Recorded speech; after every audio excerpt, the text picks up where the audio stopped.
Hey everybody, I'm JimClassic and you are watching Geekin. And Happy New Year everyone, Happy 2019. I was kind of hoping to take a couple of days off. I really wasn't planning on making a video, but I just came back from finally seeing Spider-Man Into the Spiderverse. And I just have to say, wow. So yeah, it's New Year's Day. I've got the whole day off, and I want to go see a movie. What do I want to see? I was kind of torn. I kind of wanted to see the Bumblebee movie again. I really want to see the movie Vice, and then I still had to see Spider-Man Into the Spider-Verse. It's like, those are my choices. Bumblebee, okay, maybe I can put Bumblebee aside a little bit later, but, like Vice or Spider-Man. What do I want to watch? Do I want to watch Spider-Man, or do I want to watch Dick Cheney? Those are my options. Dick Cheney or Spider-Man. I picked Spider-Man. I really, really enjoyed this movie. This was definitely a home run for Sony, or at least I hope it is. I don't know what the numbers look like yet, but this is such a cool movie. The movie intrigued me when I first saw the trailers. Back in July or something? I really don't remember when the trailers first came out. But the animation style definitely intrigued me. And it looked like they were going to do something a little bit different, non-traditional. Starting off with Miles Morales, which he's one of the, I guess, newer Spider-Man. I mean, he's been around for like 10 years or something. I really don't know how long he's been around. I think I was in college when I first heard about him. He was the new Spider-Man at the time. Like, who's Miles Morales? Oh, he's the new Spider-Man. New Spider-Man, huh? What, did Peter Parker die or something? I don't know. I don't know. I don't know. Yeah, Miles Morales. He's like I guess a Latino kid. In Brooklyn, and he becomes Spider-Man, and that's what this Spider-Verse movie centers around, but it also involves the other spider folk from different universes converging onto this version of Brooklyn and teaming up and taking down the Kingpin. Yeah, the Kingpin. Oh my god. The Kingpin was absolutely ridiculous. It was just a big giant wall of like Neanderthal, and this guy was just absolutely massive. I can't believe it. He was so absurdly out of proportion, and I loved it. It was just, for some reason, for the Kingpin, it was absolutely fitting. I don't really want to go into too much spoilers, but I really love the build-up. I really like how we get to see just Miles kind of, going to a new school, being the new kid in this like really techie, brainchild, smart school that he's enrolled in, and like I really liked how we first see Gwenelon or whatever, however she pronounces her name at first, because she doesn't, not sure how to introduce herself. Like, oh no, I'm South African. Oh, but I don't have the accent. And that was kind of fun. Seeing how Miles interacts with his uncle, who's kind of estranged from his father, and like you kind of see how the dad is like the strict cop, and the uncle is kind of like the laid back, fun uncle. We all know who that is, and Miles kind of connects with the uncle more than he does with the strict father. And, we see how, we just kind of see how Miles is kind of a misfit. He's like a genius, but he doesn't really want to be. He doesn't want to be in the position that he's in. He'd rather just chill around with his friends and do graffiti and stuff. And, it's cool. It's nice. It's a nice little introduction to the character. I got to know more about Miles Morales in this movie than I did in all of comics. I'm not a comics guy, not really. I mean, I have like 200 or so comic books or less, and it's mostly like Star Wars, Transformers, Star Trek, stuff like that. I've never ever really gotten into the Marvel or DC comics. I'm more of, when it comes to Marvel and DC, I'm more into the movies or the cartoons from the 90s and the 2000s. That's my medium for the Marvel DC universes. And it was just so cool. What was I talking about?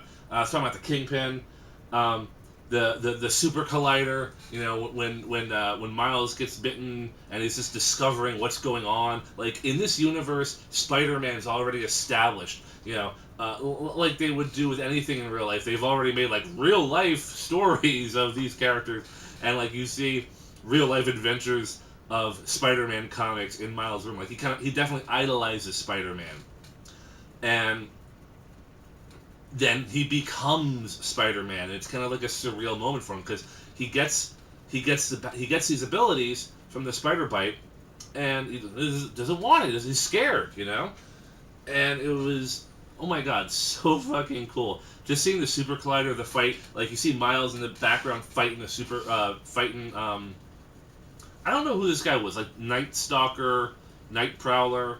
Who I think Night Prowler, Night Prowler. And Nightcrawler had the craziest sound effects every time he was on the screen.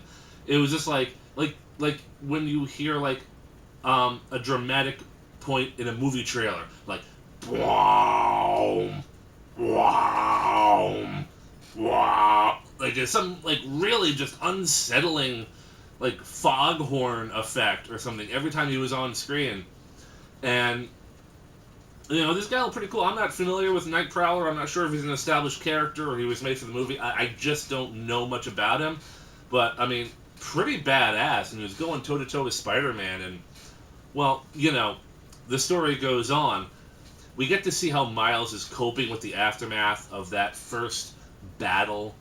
And, with the Super Collider. And, like, we get a glimpse. Like Spider-Man, the original Spider-Man got a glimpse of what was inside the Super Collider, and I guess he saw the other Spider-Man or whatever, and eventually Miles runs into a second Peter Parker, and he's like, what's going on? What's going on? And it's just like, I loved how every time we got to see another Spider-Man, we got another flashback. Here's my origin story. Here's what happened to me from the beginning. Here's what happened to me from the beginning. Here's what happened to me from the beginning. Here's what happened to me from the beginning. I love that. Oh my god, this was such a fun, like just tongue-in-cheek, comedy adventure, I guess. I mean, it's definitely an adventure. I mean, it had some pretty heavy moments with like, the feeling each character experienced a little bit of loss. I mean, it's not like we delved deep into Spider-Gwen or deep into Spider-Man Noir, but we got to see Miles's pain. We got to understand Peter Parker's pain a little bit. The two big bullet points. And I gotta say, Peter Parker and Miles Morales made a great like buddy team. Like they were a great like Spider-Man and Spider-Man co-op right there. I thought those two characters worked great together. Like Peter Parker is like the teacher, Miles Morales was the student, and Peter Parker was not a very good teacher because this Peter Parker is like very down on his luck. He's very cynical. His life is a wreck. It's very relatable for some reason. But but it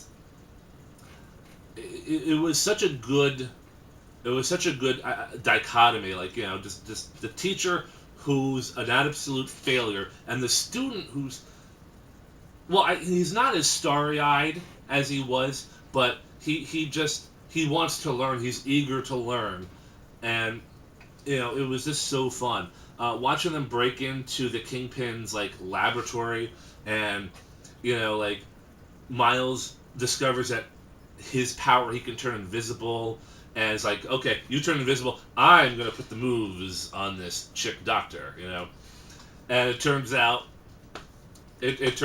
she is Dr. Octavius. Is like, let me guess, your friends call you Doc Ock? No, my friends call me Liv. My enemies call me Doc Ock. I didn't see that coming. I mean, I guess they've done a female Doctor Octopus before. I don't know, but I liked her. She was a fun villain. She really was just a cool, fun villain. A nice interpretation of Doctor Octopus. I dug it. She was awesome. Um, as I said before, I really enjoyed the Kingpin. Like, it wasn't just his absolutely hulking presence. It was, he got a backstory. You got to see a little bit of what drives him to hate Spider-Man so much. Um, I would almost dare say that Kingpin could even be like a sympathetic villain to a certain degree. I mean, he made his choices, he committed to his choices. He's still a bastard. That's not taken away from it. But you see that behind that absolute bastard, well, there was definitely some pain, and maybe even some pain that some of us could even relate to. And it was just like it made him more real of a villain. You know, he wasn't just trying to take over the world. Um, he was trying to do something very specific and very personal for him. Kind of, kind of got me, man. I mean, just the whole thing. Um, I love it. This movie was so freaking cool. Spider Gwen made a great character. I was like, wow, she's awesome. I was really like throughout the entire movie, I'm really impressed with the voice acting of Spider Gwen, and I'm really liking her. And it turns out in the credits, I'm looking at the credits. Oh, it's Haley Steinfeld. Haley Kleinstein. Hold on. Haley Steinfeld. That was the name I was having trouble remembering, but I ended up remembering it, and then I Googled it, and turns out I remembered it. But yeah, Haley Steinfeld. She was also our lead actress in the Bumblebee movie, which I also just saw, a couple of weeks ago. And I knew I liked Spider-Gwen. I wasn't sure why, and now I know. and I thought she did a great performance. So yeah, Peter Parker, Miles Morales, Gwen Stacy, they were all fun Spider characters. And of course, the secondary characters was like, Spider-Man Noir, which is from like a gritty black and white, 1930s styles kind of steampunk version of Spider-Man. And of course, it was very fun, very theatrical to watch, punching Nazis and everything. And everything. Voiced by Nick Cage. I have to say, I recognize Nick Cage's voice immediately, and it was absolutely perfect for Spider-Man Noir. Um, then of course there was I don't know which one is more absurd. I guess the anime girl spider robot. Like, I don't even know if I've got time to Google this because my battery's dying. She was an anime character who had a psychic link to a radioactive spider which controlled her father's robot? I don't know, but she was fun to watch. I don't know. I don't freaking know what that was all about, but she was still fun to watch. And then, of course, the ever classic and totally bizarre Spider-Ham. Yes, Spider-Ham. The pig who is a Spider-Man. I don't know. Do animals talk in your universe? Because I don't really want to freak this guy out. I loved it. I loved it. Just this cartoonish looking spider pig guy. This movie was good. This movie was so freaking good. Go and watch it. I kind of thought that the interaction between Peter Parker and Mary Jane at the Kingpin's dinner reception, I thought that was kind of weird. Like, I understand Peter Parker's motivation. I get that. I understand that he's kind of damaged. He's a failure. He had to get some like weight off of his chest. I get that. Mary Jane's reaction, like, okay, I'm not going to spoil too much, but I would imagine Mary Jane would know would be aware that the Kingpin and Spider-Man are enemies, so why would Mary Jane even be there? And she just seemed to behave so normal. Like, I just didn't understand that part. And again, I don't want to go into spoilers, so that's really all I can probably say about that, but just Mary Jane was acting way too normal in that situation, and I didn't get it. And of course, you know, before we see the rest of the Spider cast, we see, you know, Aunt May in this universe, and Peter Parker is talking to her, and you know, I get it. Ever since, well, I guess ever since Avengers Civil, or Captain America Civil, Avengers Civil War? Oh no, Captain America, after Captain America Civil War, I guess Aunt May has kind of been like the hip aunt, you know, for today's generation. She's not the doddering old woman, which is fine, I get that. You know, grannies are hip now, they're cool. Okay, fine. I'm okay with that, I can dig it. I don't know, I think Aunt May was just a little bit too hip. Just a little too hip. Like, if they had toned it back a little bit, I think I would have been okay with that. Like, there was a point where all the Spider characters are in Aunt May's house. The Night Prowler shows up, and all the villains like Scorpion and Doc Ock show up, and you know, Aunt May's like, "Oh, hi, Liv," like, and then like, "Look, can you guys just please take this outside?" I did kind of enjoy that, but they were just. She came off as more like a hip version of Batman's Alfred. I don't know. Maybe I'm just too much of a purist. Maybe I'm a bit too old school. But that, to me, that's not Aunt May. I don't mind her being the hip aunt, but her being like, you know, the jive talking version of Alfred. I guess if I were to have any complaints about this movie, those two things are the only two that pop up in my mind, and that's it. And like I said, otherwise I'm just gushing about this movie. I absolutely love it. And of course, I'm sorry about using my camera phone here for part of my video. I'm just having some difficulties with my main camera while it's charging, because apparently I'm low on battery power, so I'm just filming a little bit here right now. And maybe I'll do that in the future. I don't know. I kind of like this. I'm kind of digging this. I feel like it's more personal. Oh, and apparently, so the budget for Into the Spider-Verse was about $90 million. And so far, since its debut in America, December 14th, box office results are about $213.7 million. This movie's getting a sequel, and I really hope it does. Spider-Man Into the Spider-Verse is damn near perfection. I mean, maybe I'm just coming off the high of seeing the movie, but I loved it. I loved every minute of it. The comedy really hit. It was funny. All the Spider characters had their witty, you know, back talk. I loved it. You know, Spider-Man's all about the trash talking, and I really loved it. And